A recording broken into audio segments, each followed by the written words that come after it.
So what do you think? Are you as you think? If you agree that you are as you think and you are as you speak, then you will agree that the media play a tremendous role in national development. After all, the media sets the agenda in more ways than one. It's all over the place. These days you can't get away from it. So many radio stations, so many newspapers, so many other publications, magazines, TV programs. That is the media. And then we have the new social media, the internet. And if you like the internet and you have access, then you have access to TV3 Sunrise. All you need to do is log on, go to facebook.com, look for TV3 Sunrise, click on the one with the logo, and instantly our page opens up for you and you can share your thoughts, comments, feelings with me, with my guests, and with everyone watching us live on air and online all over the world. Today I'm going to take a look at the role of the media in development. Noam Chomsky, way back in the 80s, called it manufacturing consent. And he looked at the political economy of the media. What the media focuses on, he said, is driven largely by big money interests. Now, is it big money interest that drives development in our part of the world? And if so, or if not, what is the media doing about it? Well, there's an interesting development in that regard because there is now a Developmental News Award. And it's interesting because at the last UN conference I was able to get the footnotes on. Many of the world's top broadcasters said that they hardly even use the word development or sustainable development because people can't relate to it directly. When we talk about development, what we mean are water, roads, schools, hospitals, salaries, and so on and so forth. Simple terms. So it comes as no surprise that our own bright Nana Amfoh of TV3 has been chosen as the recipient of this year's Development News Award for 2011, courtesy of the Coalition for the Development of Ghanaians, CODGHA. And the founder of this NGO is Mr. Agyei Williams. He's a social entrepreneur, and I'm going to ask him what that means. He's got a BA in tourism from the University of Cape Coast, UCC. He's brought along one of his board members, Mr. Frank Ayim is also an entrepreneur, but he's an entrepreneur of the old school variety. He is the CEO of Tata Beverages. You might know One Touch Aromatic Bitters. If you prefer non-alcoholic drinks, well then it's Fruna Passion Drink. He also has investments in the new social media. Ghana Newsline is an online newspaper. Good morning and welcome to Sunrise, gentlemen. Good morning. Not to mention the fact that you seem to be a generation apart, so I can see experience and exuberance. Yes. But congratulations, it's a really interesting development. Tell me a little bit more about CODGHA. Aside of giving awards, what else do you do? CODGHA, the name stands for Coalition for the Development of Ghanaians. This organization was set up when you look at the way developmental agenda is being driven in this country. We thought, no, with all the resources that we have, because development doesn't start with goods. It starts with people and their education, organization, and discipline. And based on this, if you don't have these three indicators, all resources will remain latent, untapped, and potential. So we decided to bring up this organization to ginger up the developmental agenda of our country. We have the resources, oil, name it, gold. What don't we have? We have everything, but we are still struggling to get to the top. So CODGHA is for developmental agenda of Ghanaians and the world at large. But we are into ICT also. We go to rural villages, teach them ICT, basic peoples. We have a program that we are coming up with. Proposals are ready. We'll be pushing it to various organizations and staffs. Interesting. Mr. Damte, when we say development, what does it mean to you? Okay, the program in Ghana, in Africa as a whole, is more of poverty, hunger. Yeah, maternal mortality, lack of good drinking water,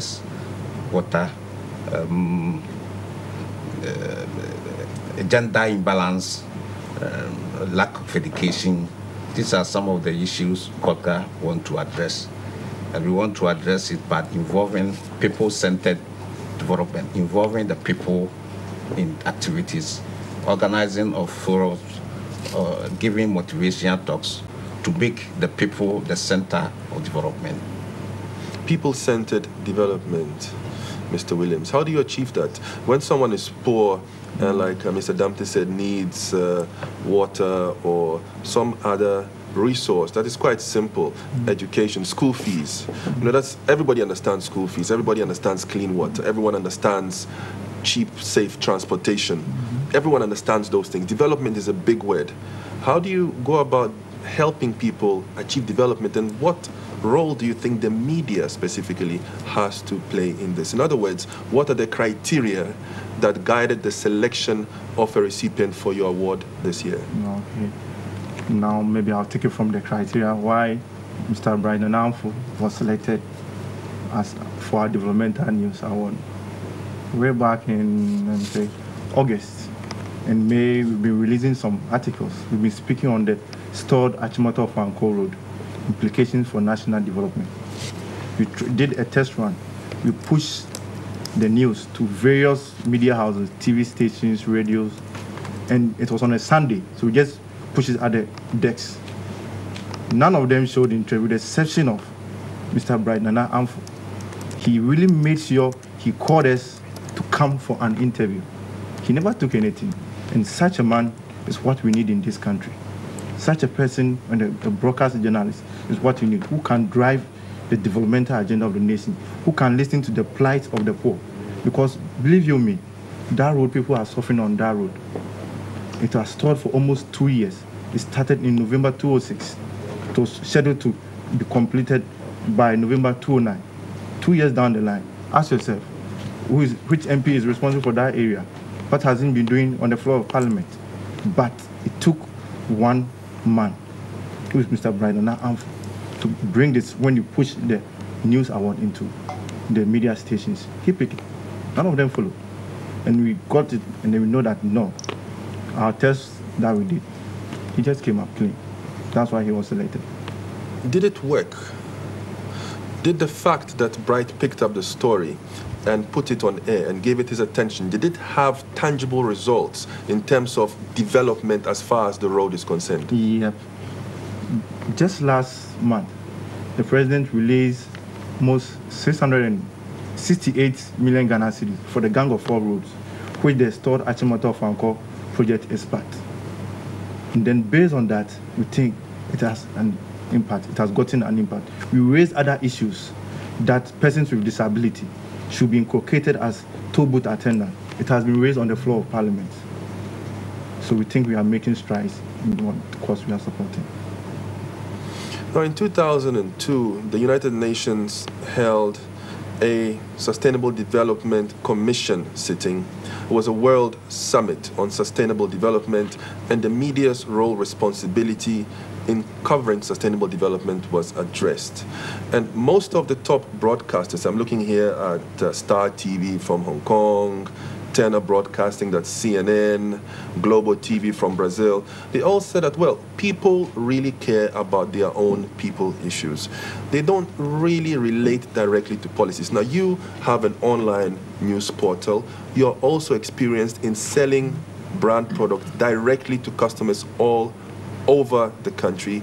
Would you say that our media, including ourselves, are using simple, effective language to enable people connect with their issues and feel represented efficiently and adequately? Really, I think African media in Ghana have been doing very well, but sometimes they are crowded by partisan approach to issues. CODGHA wishes to create a platform where issues will be tackled objectively, irrespective of which political party the person who's initiating the project comes from. We want the media to be up a bit, lift up their efforts so that they come above politics, so that we can actually get results from projects and developmental agendas.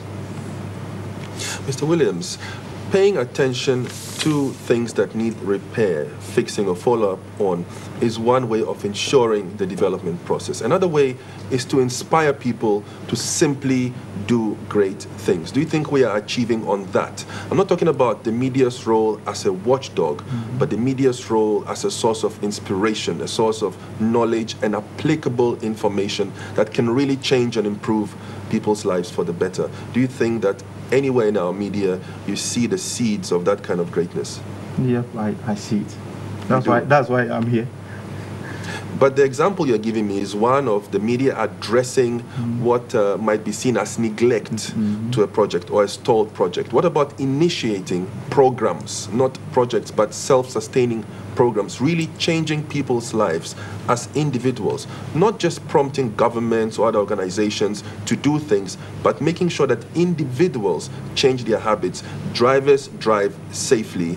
People wash their hands before and after eating and using toilets, and so on and so forth, that all children are given a chance to study, because everyone understands that once you get to a certain age, you don't need so much protein anymore. So give the meat and fish to the little children first. Do you think that our media are doing enough in this sort of basic education? I believe so, because there are programs that I've seen on TV3 releasing with diets. You have My News, where people get the chance to bring out news by the people and for the people and with the people. Because when you capture My News, I've seen it most of the times when they come on, then quickly you see that government officials or maybe the right authority responding to the news that was brought. I quite remember I saw one news where an open drain around the Kanesi area. The following week, the drains had just been covered. And that's the role of the media. If you channel our attention to such developmental issues, we create a better place for Ghana and the world at large. Have you done any research at all to measure how much attention we pay to, say, political issues, purely social issues like entertainment and culture and commerce, and developmental issues in the individual sense? For now, we've not done any research on that. We are yet to go. We have something on board. But by 2012, we should be rolling fully for our programs. Now, you told me that you teach ICT in rural areas. Yes. Why? Why ICT and why rural areas? That initiative, I was inspired. When I was in university, there are people who are at university but can't even type. They give us an assignment, people take it to typists, they type it for them. So I just realized that it's a basic problem originating from infancy. If you're not being introduced into ICT, maybe the use of computers, then you can't do it. So why not? Let me do something for this generation. Let me teach ICT at the rural areas. So we just did a pilot project. And then, believe me, the results were very encouraging. By the way, problems with it because the basic schools don't have ICT labs, and so sometimes we have to carry some pieces on, pick some car. So we've reformed it that we want to bring ICT on wheels. I know, right? Not just in the rural areas. In urban Accra, you find schools that have ICT classes, draw a mouse, draw a PC, and draw a keyboard. And then, unfortunately, this sort of attitude seems to filter its way down to some of our IT service providers. So you call up an IT person, maybe your phone is not working or something, and you get cheeky answers because they think that if they just draw the mouse, it looks good on paper, it's supposed to work in your hand. But still talking about IT, Mr. Damte, I'm very interested in the fact that you went from something really traditional like beverages, alcoholic and non-alcoholic beverages, to something that's brand new, the cutting edge of business, the new social media, Ghana Newsline. How did you make that jump from selling, making and distributing and retailing drinks nationwide to going on the internet to have a Ghana Newsline portal, not even a commercial website, but a news site? Well, I just wanted us to do something apart from politics. Most of diseases in Ghana here are preventable. Malaria is preventable. But it seems we find solution for the program rather than preventing the program from happening. That's why I decided to come out with a developmental webline, so that at least issues on development, issues on health, issues on hunger, alleviation of poverty, and all those things can be highlighted, so that the public may know that it's easier to prevent something than to solve the program. Thank you very much. Mr. Frank Ayim Damte, once again, is an entrepreneur. He is the CEO of Tata Beverages. You might remember Waste and Power Bitters. There is now One Touch Aromatic Bitters. And for those of you who like non-alcoholic drinks, there is Fruna Passion Drink. If you are hardwired, if you're a webhead, then look for Ghana Newsline. It's an online newspaper that promotes developmental agenda. Agyei Williams is the founder of CODGHA, one of the executive directors, BSc in tourism from the University of Cape Coast, amongst many other interesting things. He's done strategic marketing, communications, entrepreneurship, environmental impact of coastal resorts, common property, and other resource management. The CODGHA organization has an impressive list of executive directors, and some of their objectives include helping sustainable socio-economic development programs in areas of health, education, social welfare that would be of direct benefit to individual Ghanaians. Mr. Bright Nana Amfoh of TV3 is the proud recipient of this year's Developmental News Award. That's the award for 2011. So, Bright, congratulations. If this is the first time you are hearing, I'm glad to be the one to bring you these good news. Congratulations to entire news department. Emma Morrison, we love the work that you're doing. Bright, all your colleagues are great. Expect a delegation of 10 to 15 people. A couple of days from now, on the 21st of September, you are going to get that award. Remember us in heaven. Coalition for the Development of Ghanaians. It's been terrific talking to you. Fantastic award. I hope it does what you intended to do. Thank you very much. Thank you.